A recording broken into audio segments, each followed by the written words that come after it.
réussir loolu mënul nekk et moom tey peut-être on dira que mieux vaut tard que jamais. mais waroon na bokk ci loo xamante ne nii lu mu jëmmal la avant ñuy yegsi peut-être mu ne oui parce que bokkatuma léegi maintenant dama war a def le cleaning day justement de ce régime là. lu wérta leer moo di ne.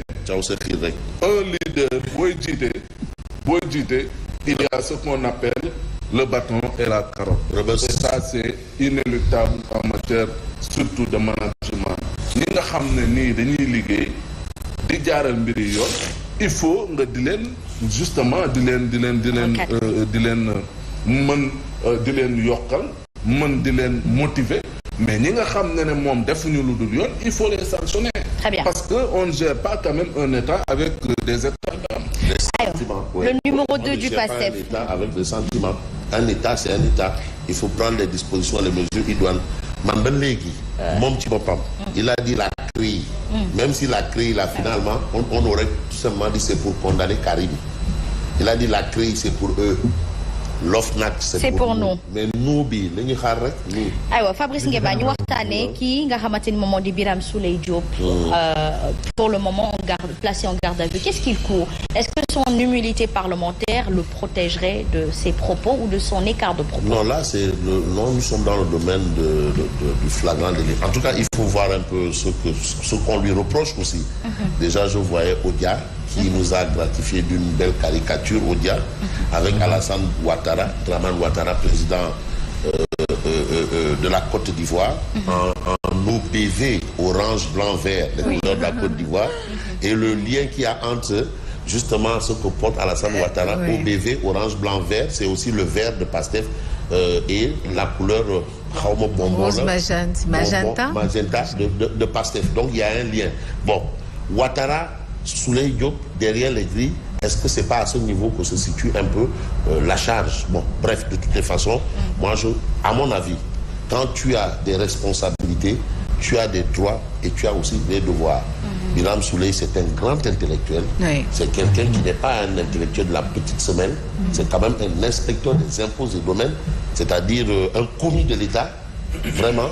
Donc, au plan de l'administration, il est sur le plafond. Et aussi, c'est quand même le président du groupe parlementaire de l'opposition. Yewwi Askan Wi, il est président du groupe parlementaire. Donc, il a des droits et des devoirs. Mais est-ce qu'on lui reproche d'avoir abusé de ses droits et excédé de ses devoirs? Là aussi, c'est une interrogation. Mais tout compte fait, il est en garde à vue. En attendant la suite, on retient pour l'instant quand même qu'il a tenu des propos. Mais écart de parole comme tant d'autres l'auraient fait, peut-être on va dire, il s'est excusé. Bon, mais tu sais, publiquement. Mais tu sais, la loi aussi... Peut-être, oui, la loi, mais je veux dire...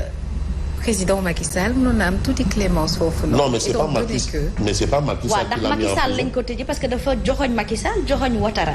Kan moo tax ñu dem. Non, c'est ça. Parce que moi, quand je vois la caricature de Odia, ça me donne un peu une explication. C'est vrai qu'on peut, chacun peut évoquer sa lecture des choses. On pouvait peut-être mettre la balle à terre. Mais pourquoi il se retrouve là? Est-ce que peut-être on ne comprend pas la gravité du problème, on ne la saisit pas exactement. Parce que Fofana l'a dit tantôt, vous savez, il faut souvent éviter, tu as parlé d'émotion. Voilà, voilà. Oui, c'est surtout tu ça. sais, même en matière de loi, c'est surtout ça. La loi, il ne faut pas utiliser l'émotion. La loi est dure. Mais s'il est venu jusqu'à s'excuser publiquement, ça veut dire qu'il reconnaît déjà qu'il s'excuse. Voilà, il reconnaît qu'il a commis une bourde monumentale. Bon, à quel niveau pour lui se situe la bourde?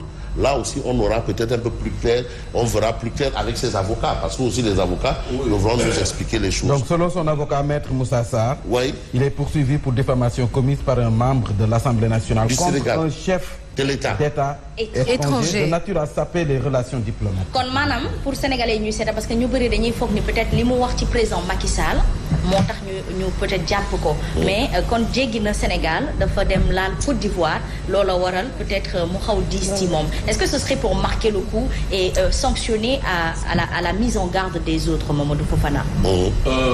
D'abord xam nga lu ñu war a reconnaître mooy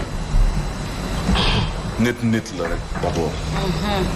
Et écart de langage wala glissade dans une communication ñëpp lay def. Voilà, dëgg la.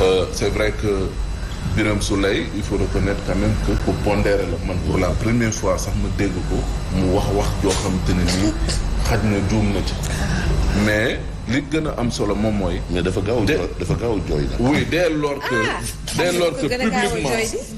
lors que publiquement moom reconnaître na ne la juumte la ci wax xaj na ne émotion la woon wala parce que xam nga caméra yi bu la tiimee yooyu des fois xam nga également oui des fois day arrivé ñëpp kii nii ku ci kuy wax ku ne un jour ou l'autre attends-toi à ce que nga def erreur ñun ñii ñëpp mun nañu dal à tout moment loolu dal nañu peut-être sax sans s'en rendre compte donc dès lors que moom nangu na reconnaître na rek na ne moom kat dafa juum ci wax te wax xam nga bal fetal la bu xasee génn na juum na ci te reconnaître na ko loolu rek je crois déjà que loolu tax na mun nañ maintenant peut-être on peut comprendre le fait que ñu convoque ko parce que dafa jéggi ñoo frontière ce discours là parce que incidence diplomatique nañuy bañ parce que relation bu yàqu xaj na nañuy bañ mun nañ ko woolu procureur nekk dans son rôle woo ko pour que le pays voisin gis na ne kat le gars ba mu juumee ci loolu woolu nañ ko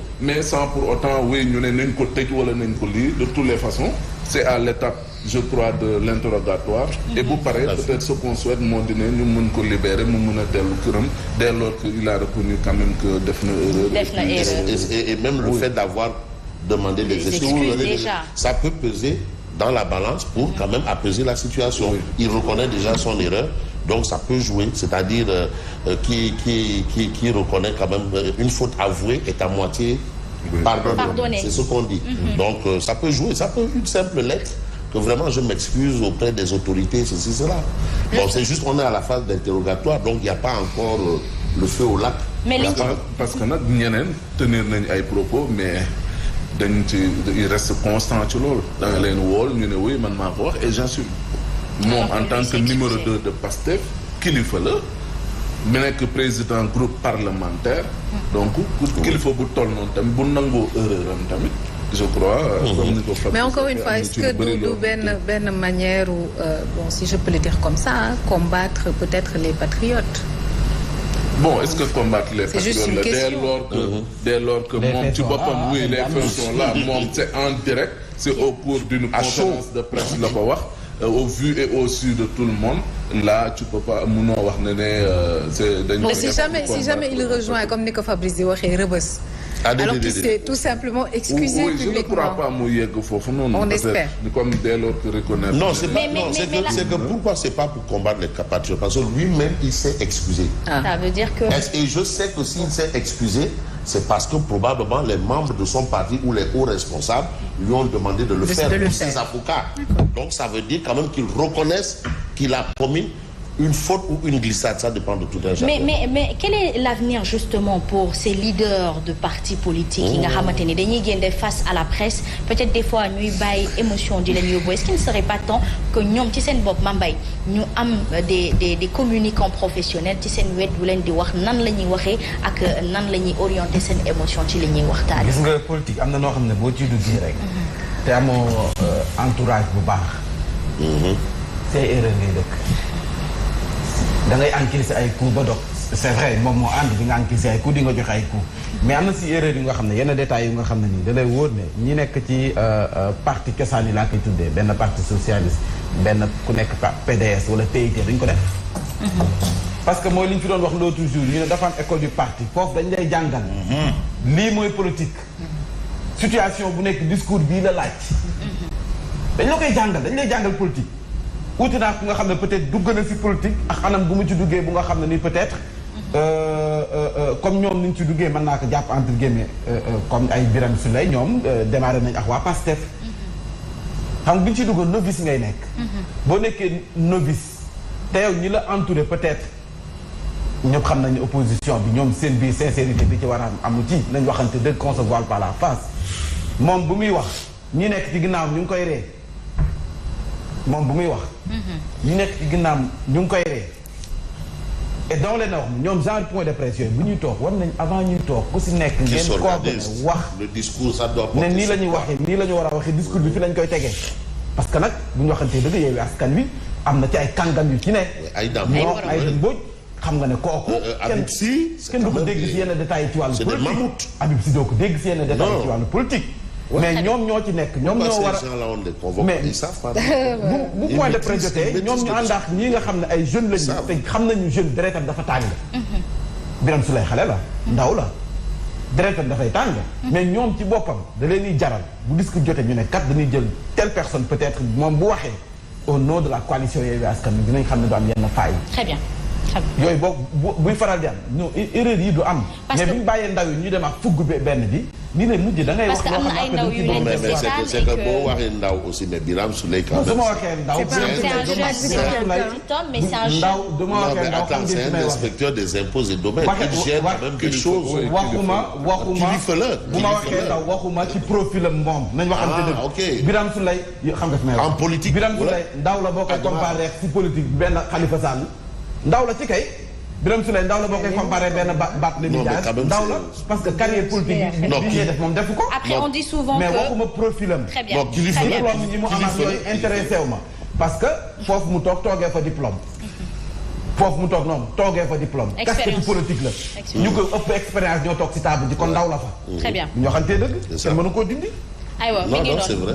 nañ bàyyi xel. c'est-à-dire la politique aussi c'est une autre formation. Il faut l'apprendre. Et il faut surtout savoir communiquer. Voilà, non, il faut l'apprendre.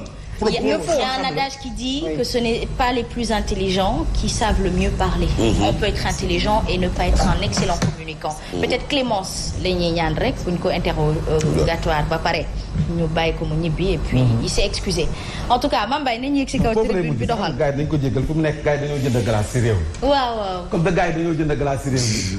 président Macky Sall neen si jàmmale dox et puis nañ xool yàlla baax na kenn du yéene sa moroomu jullit kaso et puis lamb bi tas na de c'est fini mbaadu et puis Ouattara indil na ko acce kekay kon jeex na ak poisson braisé waaw le Brésil waaye wooy la si teg de wooy ji ku def wooy mooy Birame wooy la ci teg baadu consommation moo naa rek moo ko war a consommer salé pimenté wala non day xalaat ñu empoisonné ko mais nitu Thiès nga dëgg maa ngi doon comprendre wooy di très bien Baara Gueye social ñu koy nuyu bu baax Baara Touba mu ngi suivre ay te ñu yëg ci kaw tribune bi tey kan moo yëg ci kaw tribune bi Sall